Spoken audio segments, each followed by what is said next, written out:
या पुढे या. आवडी चॅनेलवरून सर्वांना नमस्कार.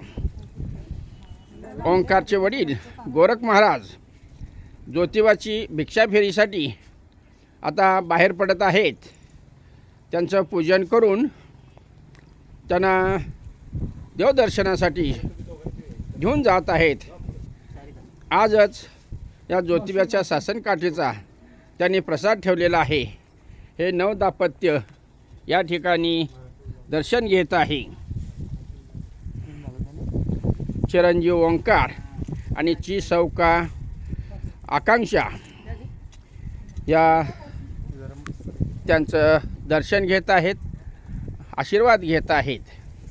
भाग्य आहे की या सासनकाठीच्या दिवशी प्रसादा दिवशीच त्यांना वडिलांचा सासऱ्यांचा आशीर्वाद मिळत आहे.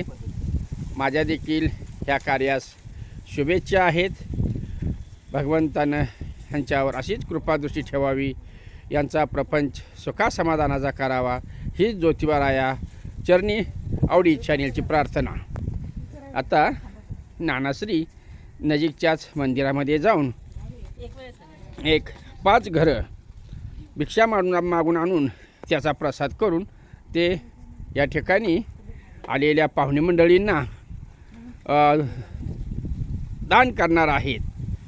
अशा पद्धतीनं या सोहळ्यासाठी पाहुणे मंडळी आमची आकांक्षाची मावशी, मामीश्री मावशी, पाहुणे मंडळी, बंधुराज नानांची आलेले आहेत. आता नाना देवदर्शन करून एक 5 घरं भिक्षा मागून आणून आजच्या ह्या प्रसादामध्ये मिसळती. नानांची काकी आलेली आहे. अहो ऐकलं का? आम्ही पण काय करायचं, त्यांना कामातनं वेळ नाही ना. ओंकारची मामी त्या सध्या कामामध्ये बिझी आहेत.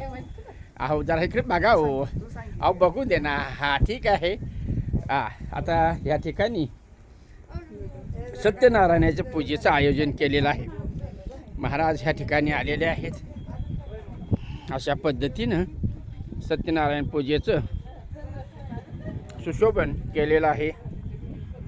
वरती ओंकारच्या आजोबांचं ते देखील हरिभक्त पारायण अशी त्याला पदवी आहे. अशा पद्धतीनं हे सुशोभन केलेलं आहे. सत्यनारायण पूजेला सुरुवात झालेली आहे. आता या ठिकाणी माझं तोंड जरा बंद राहील. ओम केशवाय नमः. ओम नारायणाय नमः. ओम माधवाय नमः.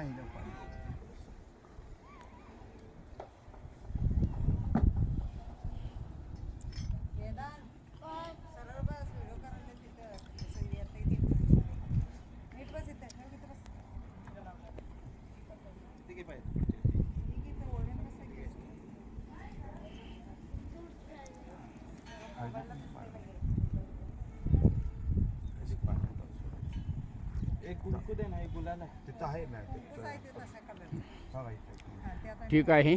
पूजेचा विधी सुरू होत आहे. संपूर्ण पूजेचं दृश्य आपणाला पाहता येणार नाही. जवळजवळ तास 1.5 तास पूजेचा कार्यक्रम चालतो. फक्त ढोबळमानाने जे ठळक वैशिष्ट्य आहेत तेच फक्त तुम्हाला दाखवले जातील. अशा पद्धतीनं हा लग्न सोहळ्यातील महत्त्वाचा विधी या ठिकाणी संपन्न होत आहे. सत्यनारायणाचे व्रत करण्यात उद्युक्त झाला असता तेवढ्या तिथे एक साधू नावाचा वाणी त्याला आपली नौका तिरोवर ठेवून तो साधू आणि व्रत करणाऱ्या राजाजवळ गेला आणि राजाला म्हणाला, हे राजन, तुम्ही कोणत्या देवाची पूजा करतात? हे केली तर काय फळ मिळते? मला सारे सविस्तर माहिती सांगा. तेव्हा तो राजा म्हणाला, हे साधू, अतुल तेजस्वी विष्णूचे पूजा व्रत असून पुत्राधिकांची प्राप्ती होण्याकरिता केले जात असते. राजाचे बोलणे ऐकून साधू आणि आदर आणि म्हणाला हे राजन तुम्ही मला सांगा, तुम्ही सांगाल त्याप्रमाणे मी ही करणं. मला ही संतती नाही, हे व्रत केल्याने नक्की संतती प्राप्त होईल. राजाने व्रत सांगितल्यानंतर साधूने आपला व्यापार पूर्ण केला व तो आनंदाने आपल्या घरी गेला. आपल्या पत्नीला ही संतती नाही व्रत संपूर्ण सांगितले. जेव्हा संतती होईल तेव्हाच मी हे सत्यनारायणाचे व्रत करेन असे आपल्या लीलावती नावाच्या पत्नीला म्हणाला. त्यानंतर लीलावती भार्या आनंदयुक्ताने धर्मानुसार आपल्या पती समेत राहत असता सत्यदेवाच्या कृपा आशीर्वादाने गरोदर राहिले. 10व्या महिन्यात तिला कन्यारत्न प्राप्त झाले. ती कन्या शुक्ल पक्षातील चंद्राप्रमाणे वाढू लागली. तिचे कलावती असे नामकरण करण्यात आले. त्यानंतर लीलावती आपल्या पतीला मधुर शब्दाने म्हणू लागली, अहो आपण पूर्वी ठरवलेले व्रत का बरे करीत नाही हो? तेव्हा तो आपल्या पतीला आश्वासन देऊन म्हणाला, प्रेमी या कन्येच्या विवाह समय म्हणजे लग्नाच्या वेळी ते सत्यनारायणाचे व्रत नक्कीच करीन असे आपल्या पतीला आश्वासन देऊन तो नगरात गेला. ती कलावती कन्या आपल्या पित्याच्या घरी वाढू लागली. आपली कन्या विवाहयोग्य झाली असे पाहून धर्मवेत्या साधूने आपल्या मित्रासह विचार केला. आपल्या कन्येच्या विवाहासाठी श्रेष्ठ वर शोधावे असे का दूताला सांगितले. तो दूत कांचन नामक नगरात गेला.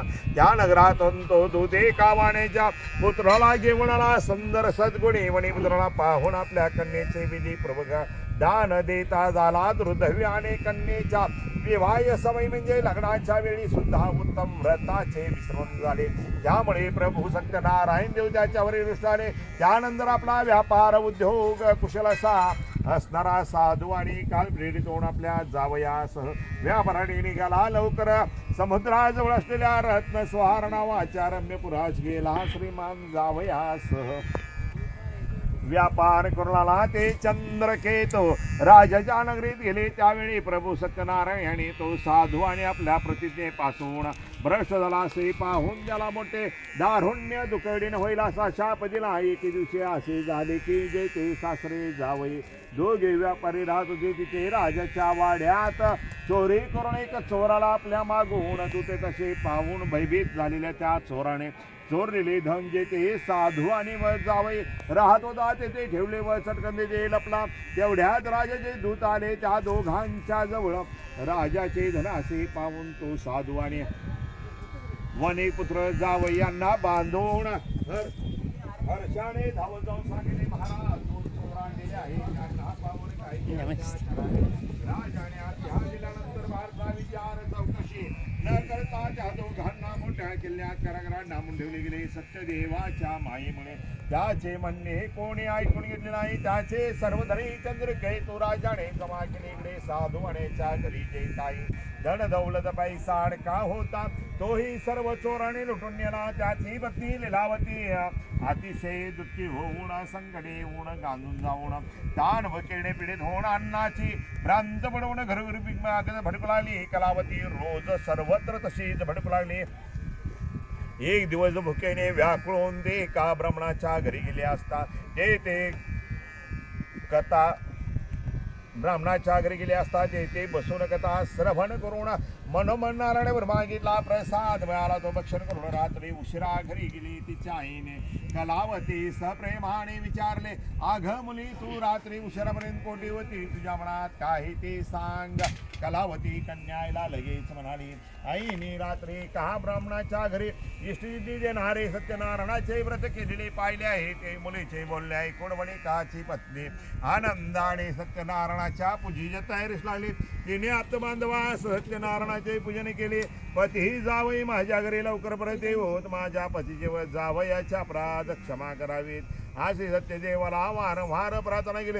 सत्यदेव संतुष्ट झाले आणि चंद्रकेतू राजाने स्वप्नात दृष्टांत देऊन सांगितले, हे दृपशेल राजा उद्या सकाळी प्रथम त्या बंदीतील असणाऱ्या दोन व्यापाऱ्यांना सोडून दे. त्यांचे धन सध्या तू गेलेला आहेस ते परत दे, नाही तर राजधन पुत्र यांच्या तुझा नाश करण. राजाला असे बोलून सत्यनारायण देव अदृश्य झाले. नंतर सकाळी उठून स्वजना समेत बसून सर्व लोकांना आपले स्वप्न सांगितले. बद्ध केले. महाजन व वणी व वाणी कुत्र या दोघांना मुक्त करा असे आज्ञा दिल्यानंतर त्या दूताने त्या व्यापाऱ्यांना मुक्त केले. राजा समोर उपस्थित म्हणाले, महाराज मेढ्याच्या बंधनातून मुक्त केलेल्या वाण्या वणी पुत्र या दोघांनाही आणलेले आहे. तेव्हा नृक्षेंद्रुल त्या दोन्ही व्यापाऱ्याने नमस्कार केला. पृथ्वीचा व्रतांत मनात घेऊन भयभीतून चकार शब्द मुखातून काढला नाही. पण राजानेच त्यांना आदरपूर्वक म्हणाले, दुर्दैवाने फार मोठे दुःख प्राप्त झालेले होते, पण आता कशाचे भय नाही असे म्हणून राजाने त्यांच्या बंधनातून मुक्त केले. त्यांना शौर्यक्रमवणे अण्णा समुद्रोत्तोण सहाय्य केले. त्यांना वस्त्रे अलंकार देऊन गुणवस्त्रांना संतोष दिला. त्याचे धनपूर्वी हरंगले ते दुप्पट करून परत दिले. साधू आणला त्याच्या जावयाला, तुम्ही आता तुमच्या घरी जावा असे सन्मानपूर्वक म्हणाल्यानंतर साधू आणि राजाला प्रणिपात करून म्हणाला, आम्हाला घरी जाणे शक्य आहे, हीच आपली कृपा होय. इथे श्री कंदपुराणातील रेवा खंडातील श्री सत्यनारायण कथेतील तिथे अध्याय पूर्ण झालेला आहे. पुंडलिकावर जे हरी विठ्ठल श्री ज्ञानदेव तुकाराम पंढरीनाथ भगवान की जय.